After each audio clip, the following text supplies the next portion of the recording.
সিইওকে মুখ্যমন্ত্রীর হুঁশিয়ারি, মুখ্য সচিবের ভূমিকায় ক্ষুব্ধ নির্বাচন কমিশন। সূত্র মারফত এমনই খবর। আরো বিস্তারিত জানতে কথা বলবো আমাদের প্রতিনিধি রুমা পালের সঙ্গে। রুমা, এই বিষয়ে নির্বাচন কমিশনের কি প্রতিক্রিয়া?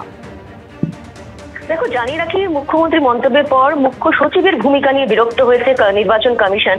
কারণ যখন মুখ্যমন্ত্রী মন্তব্য করছেন সিইওর বিরুদ্ধে, তখন কিন্তু মুখ্য সচিবও সেখানে ছিলেন এবং নিয়ম বলছে যে লোকপাল আইন অনুযায়ী হলফনামা ছাড়া কোনো সরকারি আধিকারিকের বিরুদ্ধে এরকম অভিযোগ দেওয়া যায় না। এবং যে মুখ্যমন্ত্রী যখন বলেছেন যে অভিযোগ এসেছে ওনার কাছে, অভিযোগ রয়েছে, কে করেছে অভিযোগ, মিথ্যে অভিযোগ যদি কোনো প্রমাণিত হয় সেক্ষেত্রে কিন্তু 1 বছরের জেল হতে পারে। আর যখন মন্তব্য করা হয় তখন মুখ্য সচিব সেখানে কি করছিলেন, এরকমটা কিন্তু প্রশ্ন তুলেছে নির্বাচন কমিশন। অন্যদিকে আরো একটা বিষয় জানিয়ে রাখি, এ নিয়ে কিন্তু প্রশাসনিক মহলেও ঝড় উঠেছে এবং সিএস এর উপস্থিতিতে কি করে মুখ্যমন্ত্রী মন্তব্য করলেন সেটা নিয়ে যেমন প্রশ্ন উঠেছে। এবং সূত্রের খবর, মুখ্য সচিবও জানতেন না যে মুখ্যমন্ত্রী এই মন্তব্য করবেন সিইওর বিরুদ্ধে। অর্থাৎ বুঝতে পারছো যে সিইওর বিরুদ্ধে যে মুখ্যমন্ত্রী অভিযোগ করেছেন এবং সেই অভিযোগ নিয়ে যেমন আছে বিরোধী দলনেতা শুভেন্দু অধিকারী একদম সিইও দপ্তরে এসে সেখানে চিঠি দিয়ে গেছেন একদম পুরো নির্বাচন কমিশনে পাঠানোর জন্য এবং একদম শাস্তির দাবি জানিয়ে গেছেন। অন্যদিকে কিন্তু নির্বাচন কমিশনও এই মুখ্যমন্ত্রীর বক্তব্য পর মুখ্য সচিব সেখানে কি করছিলেন এবং মুখ্য সচিবের উপস্থিতিতে এই ঘটনা ঘটেছে, তাতে কিন্তু খুবই বিরক্ত নির্বাচন কমিশন। ধন্যবাদ। আগামী সপ্তাহে রাজ্যে শুরু হতে পারে এসআইআর, তার আগেই এ নিয়ে উত্তপ্ত রাজ্য রাজনীতি। বৃহস্পতিবার মমতা বন্দ্যোপাধ্যায় অভিযোগ করেন এনআরসি করার চক্রান্ত চলছে। সেই সঙ্গে কেন্দ্রীয় স্বরাষ্ট্রমন্ত্রীর বিরুদ্ধেও অভিযোগ তুলেছেন মুখ্যমন্ত্রী।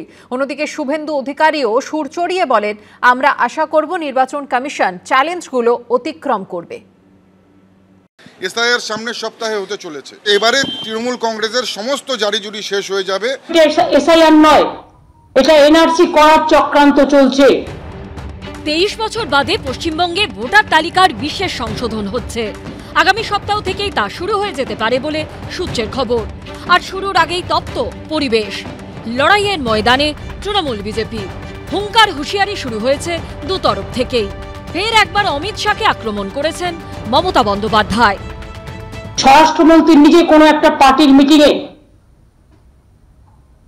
কিছু ইনস্ট্রাকশন দিয়ে গেছেন এবং সেখানে বলেছেন যে অনেক নাম আমরা বাদ দেব। ওনারা বাদ দেবার কে? আজকে ওনারা ক্ষমতায় আছেন, কালকে নাও থাকতে পারেন। অবান্তর কতগুলো কথা উনি বলে যাচ্ছেন, সব মিথ্যা। এই জাতীয় কুৎসা প্রচার মুখ্যমন্ত্রীর পক্ষে শোভা দেয় না, মুখ্যমন্ত্রীর পদমর্যাদার ক্ষেত্রে শোভনীয় নয়। অতএব এগুলো বন্ধ করুন। এখন প্রশ্ন হচ্ছে, এসআইআর শুরু হবার আগেই যদি এই পরিস্থিতি হয় তাহলে শুরু হবার পর কি হতে পারে? আমরা আশা করব ইলেকশন কমিশন এই চ্যালেঞ্জেসগুলোকে ওভারকাম করে তারা করবেন। আমরাও মূলত মুসলিম বুথগুলোতে আমাদের কর্মী নেই, বাকি আমরা চেষ্টা করব কর্মীদেরকে বাঁচিয়ে রেখে, কোথাও কর্মীরা প্রাণ দিয়ে দিক বিএলওর সঙ্গে গিয়ে, সেটা আমরা চাইব না। আজকে বিজেপিকেও আমি আবেদন করব, আগুন নিয়ে খেলবেন না, কন্ট্রোল ইয়োরসেলফ ফার্স্ট। সব মিলিয়ে ভোটার তালিকার বিশেষ সংশোধন শুরুর আগেই তা নিয়ে তর্কযুদ্ধে উত্তপ্ত রাজ্য রাজনীতি। আগামী দিনে কি অপেক্ষা করে আছে সেটাই দেখার। সুমন ভরাই ও শিবাশিস মৌলিকের রিপোর্ট, এবিপি আনন্দ। এবার মুখ্যমন্ত্রীর নিশানায় এ রাজ্যের মুখ্য নির্বাচনী আধিকারিক। বৃহস্পতিবার মমতা বন্দ্যোপাধ্যায় বলেন, এখানে যিনি সিইও তাঁর বিরুদ্ধে অনেক অভিযোগ আছে। পাল্টা এ নিয়ে সুর চড়িয়েছে বিজেপি। মুখ্যমন্ত্রীর বক্তব্যের প্রেক্ষিতে নির্বাচন কমিশন সূত্রে বক্তব্য, মুখ্য নির্বাচনী আধিকারিক পদের জন্য নামের প্যানেল পাঠায় রাজ্য সরকারই। এখানে যিনি সিইও স্টেটের থেকে যিনি গেছেন, যিনি যার বিরুদ্ধে অনেক কিছু অভিযোগ আছে। প্রথমে নির্বাচন কমিশন, তারপর জাতীয় নির্বাচন কমিশনার। এবার মুখ্যমন্ত্রীর নিশানায় এ রাজ্যের মুখ্য নির্বাচনী আধিকারিক। ক্যালেন্ডারে 2025-এর পাতা উল্টালে এ রাজ্যে বিধানসভা ভোটের বছর।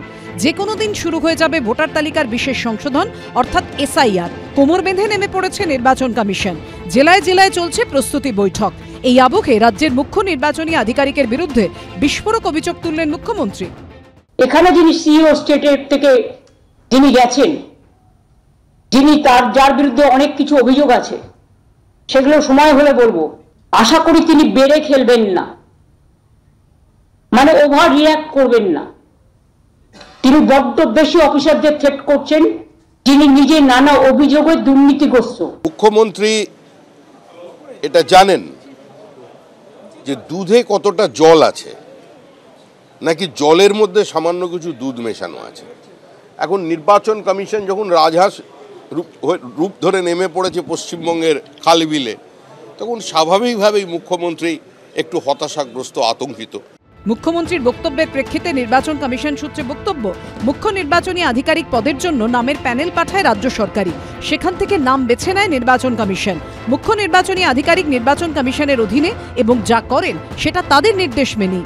সুমন ঘরাই ও শিবাশিস মৌলিকের রিপোর্ট, এবিপি আনন্দ। কেন্দ্রীয় স্বরাষ্ট্রমন্ত্রীকে ফের মির্জাফর বলে আক্রমণ করলেন মমতা বন্দ্যোপাধ্যায়। বুধবার অমিত শাহ বিশ্বাসঘাতকতা করতে পারেন বলে প্রধানমন্ত্রীকে সতর্ক করেছিলেন মমতা বন্দ্যোপাধ্যায়। বৃহস্পতিবার ফের তাঁকে মির্জাফর বললেন।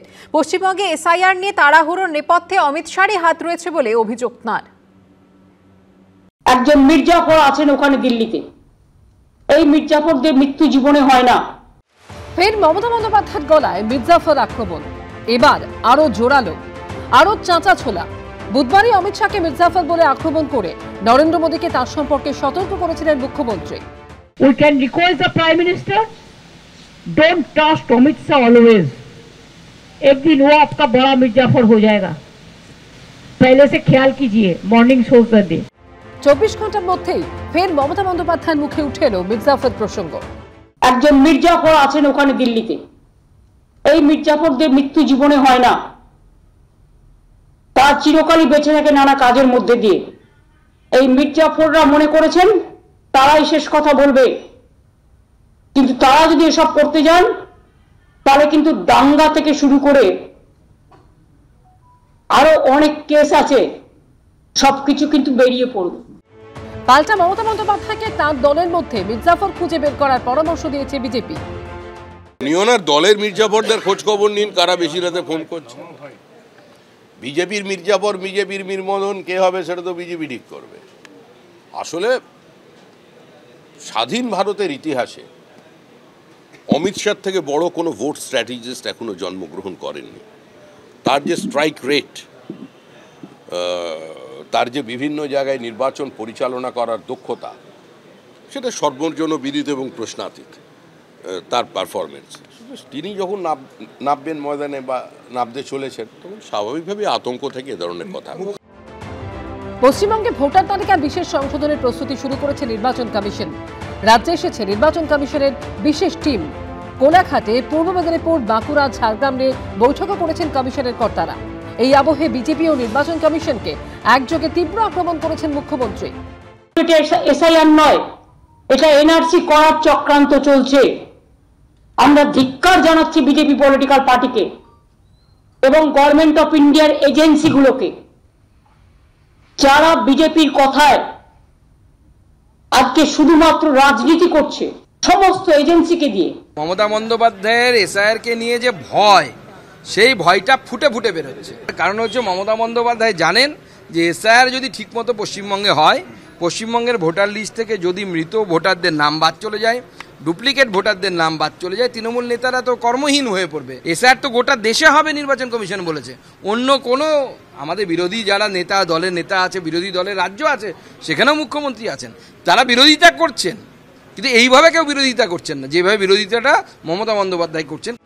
2026-এর বিধানসভা যুদ্ধের আগে বারবার মমতা বন্দ্যোপাধ্যায় ও বিজেপির বাগযুদ্ধের সৌজন্যে উঠে আসছে পলাশির যুদ্ধের সেই বিতর্কিত চরিত্র মির্জাফরের প্রসঙ্গ।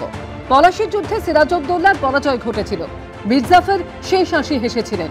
বিধানসভা যুদ্ধে কি হবে তার উত্তর সময়ই দেবে। সুমন ঘরাই ও শিবাশিস মৌলিকের রিপোর্ট, এবিপি আনন্দ।